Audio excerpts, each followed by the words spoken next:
Aren't you sassy?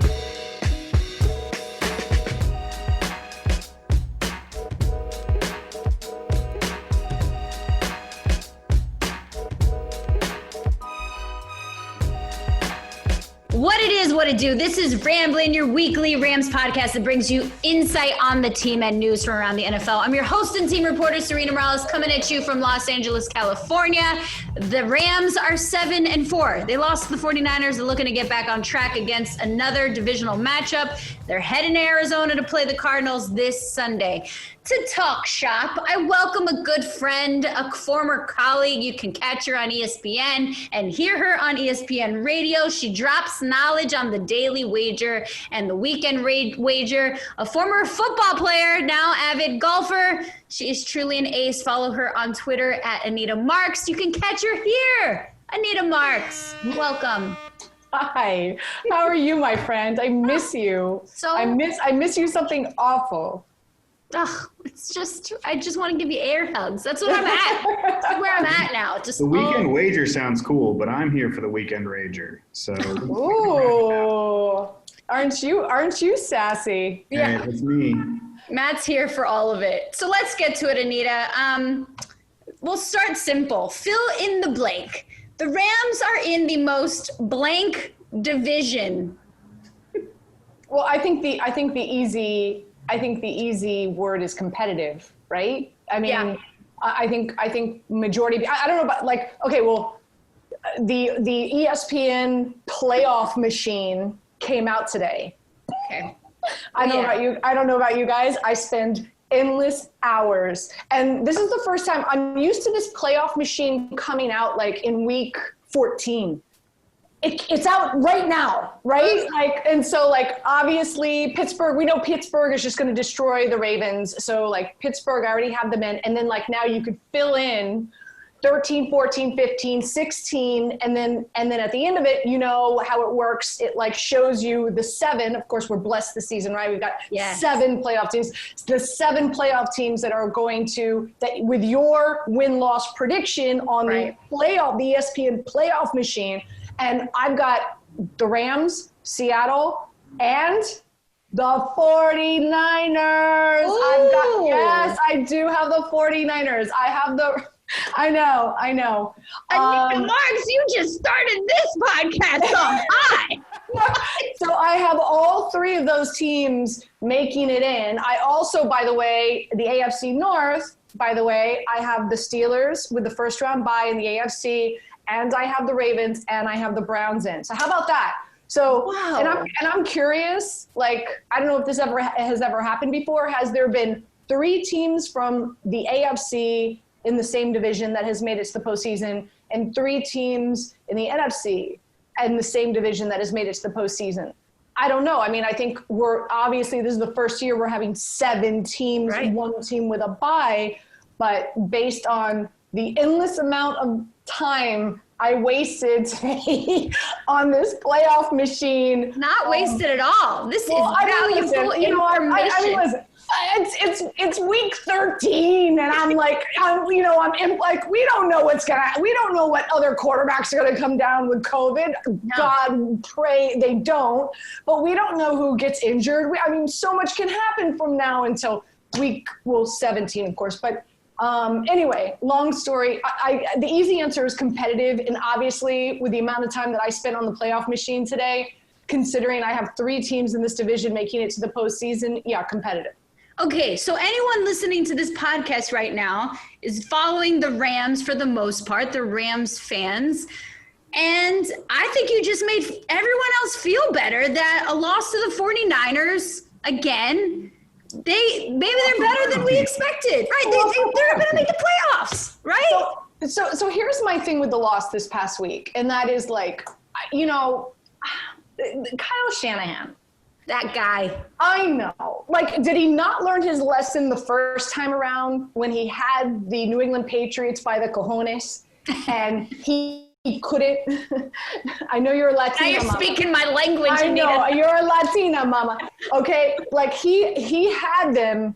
Game over. I don't know about you. I left my Super Bowl party. I was I'm blowing this popsicle stand. This is over. Okay? And he throws the ball, he passes the ball, and he was the offensive coordinator at that point, as we know, if we recall, for the Atlanta Falcons. Like, he's blown, in my opinion, because the narrative now is, Kyle Shanahan has Sean McVay's number.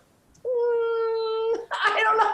Like, there's a lot of love out there for Kyle Shanahan, and don't get me wrong. Like, is he deserving to be a head coach? Yeah, heck yeah. I mean, Adam Gase is the head coach of the Jets. How the hell is that happening? But hey, listen, you know me, very transparent. I bring it. But I love Sean McVay, and so a few things. So I was the sideline reporter for the XFL. Mm-hmm. And at that point in time, I'm trying to think Jim Haslett was the head coach of the Florida Tuskers. Jay Gruden was the offensive coordinator, and Sean was the tight ends coach. Yes. And I was the sideline reporter. And the great thing about the XFL was that we were able to interview the players and the coaches on the sideline as the game was happening. Amazing. And so I got to know Jay and Sean pretty well that year because, it was me, Cordell Stewart was on the opposite sideline. Love and that. So, and I would always tell Cordell, I want the Tusker sideline. I want to be over there with Jay and Sean. And so I just knew. So I've known Sean for a while. I've covered him for a while. I've got immense respect for him. I adore him. I think he's fantastic. I think Rams fans are blessed to have him as a head coach. And I'm not buying the narrative that Kyle Shanahan has his number. I'm just not. I'm just going to throw a number out there too, excluding the second meeting from the Rams and the 49ers in 2017, Sean's first year, when the Rams benched their starters. They're going into week 18, I believe. Mm-hmm. Or week 18, week 17. Yeah. 3 out of the 4 losses to the 49ers have been within one possession. There you go. I mean, look, Kyle Shanahan wears a great fitted cap, but that's all I'll say about that. Wait, by the way, we're already like 10 minutes into the podcast, and I haven't even, look, I'm wearing my Cam Akers level Perfect. 500. She's rocking her Cam Akers t-shirt. This is a perfect segue because, Anita, you will text me usually during the week. How are my running backs looking? Look, there's work to be done on offense, but I know you love the Rams running backs. I know you love Cam Akers. What has impressed you most? Because I'm sure this is stressful for you as someone who is a fantasy queen. So, what has impressed you? Are you excited? Are you emotional about when it comes to the Rams running group?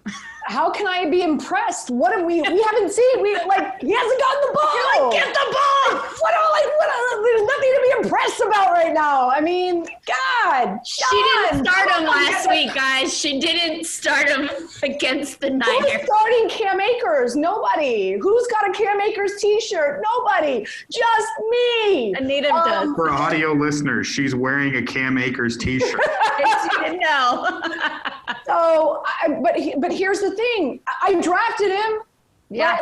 Like a number of people in fantasy, like this is what we were told. And I think I was blowing you up during, Zoom OTAs. Right? Like, how does he look? Yeah, I don't know. We're on Zoom, Anita. Anyway, but the talk of the town was Cam Akers. Yeah. Cam Akers, plethora of running backs in the backfield for the Rams, but the one that you want to have, the one you want to draft is Cam Akers. And then, unfortunately, we haven't seen it materialize. And, here we are, we're heading into week 13. We saw flashes. I mean, he looked great. 61? He broke off a 61-yard run last week. I'm just hopeful. I'm just hopeful that this is a sign of things to come. Because the majority of people out there in fantasy drafted Cam Akers over Malcolm, over Henderson. Mm-hmm. This is who we drafted. And if you didn't throw him back into the waiver wire, I'm sure a lot of people, he's been dead weight, with all due respect. Yeah. He's been dead weight for several weeks. For fantasy players. Yeah. And as long as you're not holding on to him in a keeper league like I've been doing. But yes, I think that's justifiable decision because Malcolm is the veteran that's going to get the if I need somebody, I'm going to Malcolm. Darryl was kind in of the red zone. You're probably dishing it to Malk, and Henderson has been the more consistent. Like, here, I'm going to toss you, get some extra yardage, and Cam is sort of like, oh, we got to use him. He's really good. And well, I think let me ask you this, because obviously one of the biggest criticisms or concerns when it comes to the Rams is the offensive line, and if you look at Goff's statistics. Under pressure, not under pressure, clean pocket, dirty pocket. It's kind of apparent, that he's not comfortable when he's got guys around him. Like Sean says, he's got to protect the ball. We're all like most quarterbacks. Are we seeing? And again, I don't mean to turn this podcast around on you guys. I'm just curious. Are we not seeing Sean and the Rams utilize Cam Akers because of lack of reading blitz packages and lack of helping out with pass protection? I mean, there's a lot of running backs out there coming out of college that are just like, me block? Huh? What? No, not for me. It's a different mentality right now when it comes to collegiate running backs that are coming out. Some really pride themselves on helping out with pass protection and understanding defensive schemes and knowing where the blitz is coming from. Mm-hmm. And those are the running backs that are starting as rookies. I'm just curious, has that been a concern here with the Rams as to why we're not seeing him get a lot of playing time?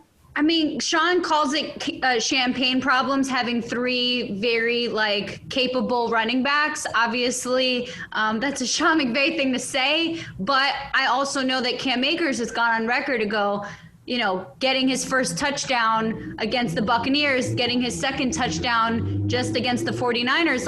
It's hard when you're a rookie and you have no OTAs and you're on Zoom and you're really not getting into the mix. And then, Malk had a broken finger, and then Darrell Henderson had a soft tissue injury, and then Cam kind of jumped in. But no one's ever gotten into the flow because it was always oh, hold on. And Sean's tried to give the hot hand to, whoever's kind of rolling, which has been Darrell Henderson. So I think now I should have texted you, my apologies, but I had actually bet that Cam Akers was going to have a big game against the 49ers out of those three backs because of what we saw the prior week, where I think they're all right, kid showed us something, let's keep him rolling. So I think that's kind of where they're at, but I am nowhere near, very far away, more than 6 feet from those meeting rooms. So I don't know, other than this is kind of what I've seen.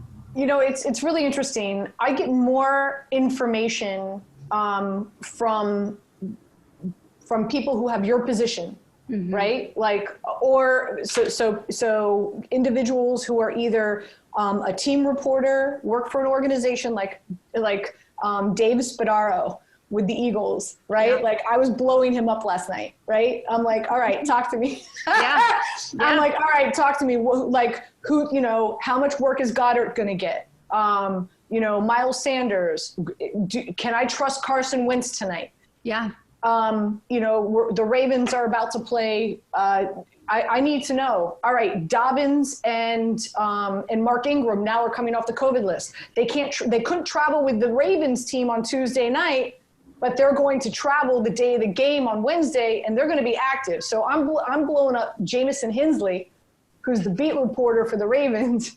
Hey, she's Jamison, doing her homework. Right, Jamison, talk to me. How's that backfield looking? Should I start Gus Edwards? Gus Edwards has been the only running back that was not on the COVID list. He's gotten the majority of the practice time, but they really haven't been practicing. Let's be honest. They have not been able to come to the facility. So how is that good? So just FYI, I mean, you're not the only person I bother, Sarina. I bother a lot of people. I figured as much.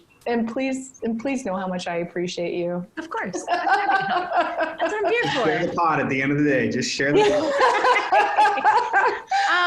Well, Anita, you make me happy. And to our next segment, what makes me happy? Your text message cracked me up. I'm going to read it because I love you. I'm embarrassed. It's amazing. Okay, but time out. We have to preface. I'm home today. I'm working from home today, and I love Colin Cowherd. I love his show. I love Joy. I love them, and I feel like I get so much information. I love their guests that they have on. Mm-hmm. So while I'm working from home, I watch them all the time. And Andrew was on their show today. Yes, he was. and I was watching, and I sent you this text. Now, go ahead, read it.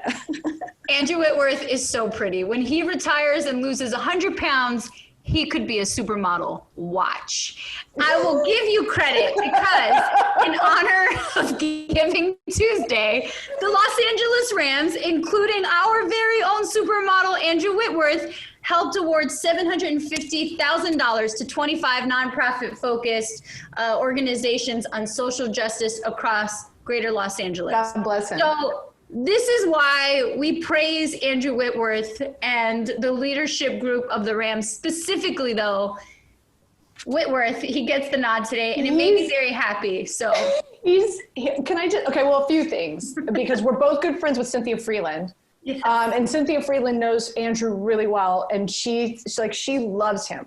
And not just Cynthia, like anyone and everyone that I know that has in some way, shape, or form crossed paths with him, done an interview with him, been around him. I've never met him before. I hear the most wonderful things about him. I hear that he's just like a mensch, salt of the earth, which I love, because we both know we've been covering this sport for so long. We know there's a lot of jerks out there. So whenever we come across anybody who's just like a good egg, you want to root for them. Totally. And again, I'm sitting here and I'm looking at him and I'm like, wow. First of all, I had like skin envy. Like, I don't know what he does. Like, I don't like Sarina, we know, like, we're getting peels, we're getting Botox, we're getting all this stuff done to our face. Like, I'm looking at him and I'm like, you are blessed with amazing skin. And his beard is awesome too. Like, and he's just pretty. He's too pretty. He's too pretty to be a boy. Disgusting. He's pretty. It's ridiculous. And he's a good egg. So he's a good egg. The combination is ridiculous. Get out of our face, but we love you, Andrew Whitworth. All right, well, let's get to it. News from around the NFL. You have some great information for us. There is a Wednesday night football game. Night? There's no night. Oh, yeah, it's the day, isn't it? It's 3:30 in the afternoon, which means, what is that? Do the math. Like breakfast for us over here. What is that, 12:30? Is that lunch for you? Are you going to are you going to like a bar for like a brunch? No. I mean, there's a siren that's like, oh, yay, we have football in the afternoon. What information? What is that like, by the way? I can't imagine what that's like. Like, football starts for you at like 10 a.m., right? I love it, actually. That's one thing I actually love. No, Anita, because remember when I was doing the Sports Center 7 a.m., and I had to I'd fall asleep. I'd get 4 hours of sleep. Now, this is why LA peeps are so relaxed and so chill. They get so much sleep. You can watch the night game and you can and then you can go to bed at 8:30. Like, this is a dream. So, I mean, look, maybe that's why Whitworth has the skin of an angel, you know? The other problem though is starting that early means you're missing a lot of it. Like, I'm driving for I used to be a big hockey fan, and then I started realizing that I wasn't getting home until there were 4 minutes left in the third period, and it's like, well. The weekdays are tough, but Sunday football, I'm all about. I wake up, I get coffee. Saturday football at 9 a.m. reminds me of college. It's great, so I don't mind it. What do you have though for listeners? Well, first of all, do you guys know why the game is at 3:30? Do you guys know why? Because of the tree lighting. We have a tree lighting situation. Daylight savings. Oh. No, the tree lighting. Really?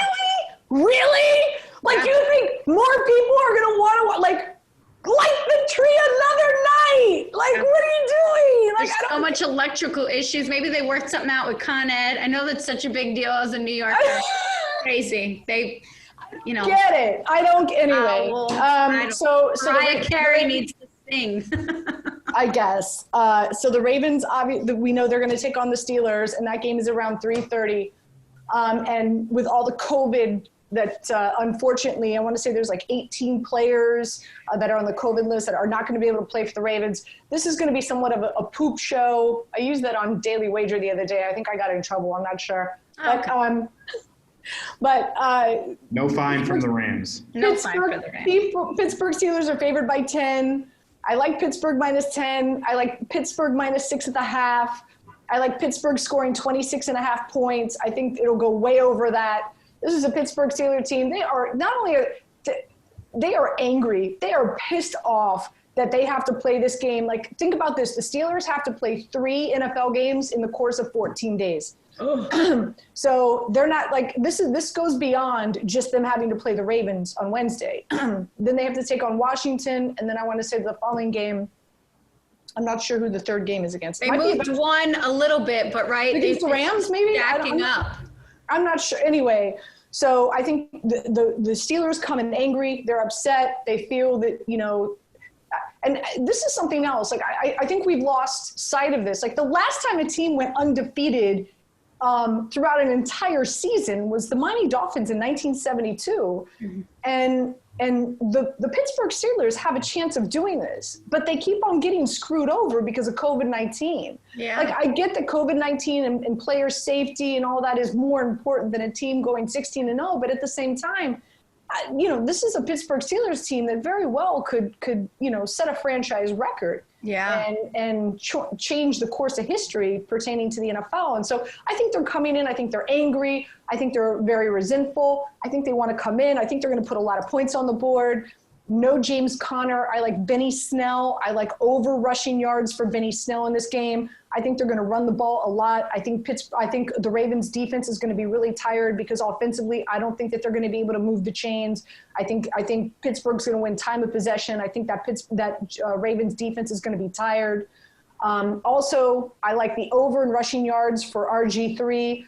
A very makeshift offensive line. Mm-hmm. They're not going to have all their starters on the line, so I think he's going to be running for his life. And also, here's a little nugget for you. Des Bryant is going to get some looks. He's going to get some playing time. Yes. So I like the over in receptions for him. The over-under in receptions for Des Bryant is 2.5, 2.5. So Des gets 3 receptions, winner, winner, chicken dinner. And from what I understand, Des is going to be a part of that game plan. So you got RG3 and Des Bryant on the same team in the same era, like on a Wednesday afternoon at 3:30 game. Like, you can't make this up. You can't make this stuff up. One, as a TCU alum who was at the school while RG3 was at Baylor, not looking for success for that guy. 2, Ravens, and then Washington football team, and then Buffalo is that third game. And then they got Bengals, Colts, and Browns to close it out. So they do have There you go, Buffalo. Oh, Lord. The world is crazy, Matt. It is that time, however. Already? Wow. Yeah, I guess we need to be moving. This is the Sarina Socially Distanced Social segment because I know she's got an interview to do. We're going to keep it quick. So Cyber Week is happening. Anita, what did you buy? Oh, my gosh. She goes, everything. I haven't bought anything yet. What? I haven't. And that was Sarina's social segment. I haven't. You know what? Okay, so, okay, all right. I'm going to buy something tonight. I'm going to buy my mom a new television. You know why? Oh, okay. Oh, because you guys watch The Undoing? Yes. I saw your tweets. It's hilarious. One guy goes, how could you not catch a kid putting a hammer in a dishwasher twice? Not catch a kid running a dishwasher. It's so true, right? When you were a kid, if you ran the dishwasher once, weren't your parents like, what are you doing? Yeah. I'm running the dishwasher. Right. Wash your own dishes. Yeah. Okay, yeah. Let me wash this dirty art mallet. Anyway, hilarious. So I know. So anyway, so a TV for mom. Yes. So I told my mom to watch The Undoing. She watched The Undoing, and then when The Undoing was over, I said, you have to watch Flight Attendant. But you can only watch Flight Attendants on HBO Max, and my mom doesn't get it on the TV she has right now. She needs a special, what do you call it? A smart TV. My mom doesn't have a smart TV. It's a throwback TV. So anyway, I feel bad. So I really want her to watch the Flight Attendant. So I literally, like maybe 30 minutes before I came on with you, I texted her and I said, "Hey, I'll get you a TV for Christmas." So as soon as we get off, I'm buying my mom a smart TV for Christmas. That's bada bing, bada boom. Thank you. Shout out to Nicole Kidman and Hugh Grant. I was like Hugh Jackson. No, Hugh Grant. Wait, you know my favorite character was in that show was the attorney. Oh, she was bad. she was badass. Oh my gosh. She was so, and what a defining moment when she turned to him and said, my fault. You didn't get rid of the evidence. You didn't get rid of the hammer. Correct. You. It was you. Don't you dare throw this at me. She knew the entire time. Yeah. She knew the entire time. That was like such a defining. That woman. Spoiler alert. No, we didn't get rid of the hammer. We didn't give it away. We didn't give it away. No. Okay, but that's not. You're right. We didn't. I didn't give it away. She could have said that to. She could have said that to anybody. You're right, but she's the main like. Oh, I'm scared of her. It's very exciting. Let me tell you, anything ever happens to me, you know, like I get arrested for wearing a Cam Akers t-shirt. Yeah, I'm calling her for representation. Done. I'm putting the hammer in the dishwasher. Lastly, I wanted to end on Say What. We usually play a clip from the team on a funny quote or something, but this was just a topic of conversation that was on the latest episode of Fishing with Seabass. Sebastian Joseph Day, one of our defensive linemen, very charismatic, full of words, and he fishes for answers with his teammates to explain the video series. The clip, I won't play it because everyone's just talking over each other. However, it came down to, how do you pronounce the pie made of nuts? How do you pronounce the pie made of nuts? You have apple pie, you have pecan pie. Pecan pie. Pecan pie. Pecan or I feel like pecan? that's a blend of both. Pecan pie. Pecan pie. Pecan. So, like, I feel like the two options are That's like exactly what the clip sounds like. I feel like Pecan. I think a lot of it has to do, I think a lot of it depends where you're from. Like I'm from Florida, so a bunch of like people from Florida, we don't pronounce the H. So I say huge as opposed to huge. Yeah. Huge. There's no, right? It's like, oh man, that's huge. No, it's not huge. Yeah. Right. Like right. I think a lot of it depends on where you're from and how you pronounce stuff. Tomato, tomato, potato, potato. No one ever says tomato. I don't think, unless you're from England, but maybe. Unless you're Hugh Grant. Either way. So how do you say it? Do you say pecan or pecan? I say pecan. Yeah, I'm like, oh yeah, give me some pecan pie. Pecan pie. It sounds smart. Give me some of that pecan. You'd be like, hey, pecan. Like, nah. I feel like pecan is so aggressive. It's like in your face. Like, yeah, too aggressive. Too sharp of syllables. Pecan pie. Or like pecan. You can't. Yeah. No, you say pecan. I'll have some pecan pie with some cool. Wait. But you need with cool. Obviously, shout out to Family Guy, greatest cartoon. Anita, you are the greatest. That's it. Another episode of Ramblin' in the books. I could talk to you for 8,000 hours. Follow her. I love you and Twitter. I miss you. I know. I miss you too. I miss your dogs. I miss everything. I hope you enjoyed today's pod. Make sure you hit that subscribe button. We'll be bringing you more episodes throughout the season. Anita, you have a podcast. Shout out to your podcast that you curse on the mark. See what we did there? Oh, we know. Okay. So check that out and check her out every day, ESPN. We'll be bringing you more episodes if you want to check us out as well. Ramblin' throughout the season. Make sure you download the Rams app. Anita, I appreciate you. Hugs and kisses, pecan pie, all of that good stuff.